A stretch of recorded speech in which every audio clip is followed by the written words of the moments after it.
Mayurbhanj Jasipur police को पुणी मिली सफलता। सप्ताहे आगरू एक गंजाई भर्ती कार को जबत करी 2 जण गंजाई माफिया को गिरफ्त करी कोर्ट चालान करथिबा बेले शनिवार पुणी एक गंजाई भर्ती गाड़ी धरिबारे सफल होईछि। टंगाबिला निकटरे जसीपुर पुलिस पेट्रोलिंग करुथबा बेले केन्दुझर पटु आसुथबा एक फर्च्यूनर कारटी हठात 220 नंबर जातीय राजपथ देई करंजिया आड़कू द्रुतगति रे चली जाउथला। पुलिस संदेह करी गाड़ी को पिछा करुथबा बेले टंगाबिला जंगल निकटरे गाड़ी छाड़ी 3 जण गंजाई माफिया चंपट मारिथिले।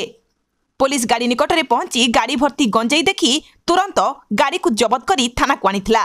तेबे जबत गंजाईर परिमाण 3 क्विंटाल 25 केजी जना पड़िथिबा बेले एहार आनुमानिक मूल्य 30 लाख टंकारु ऊर्ध्व हेबो बोली जना पड़िछि।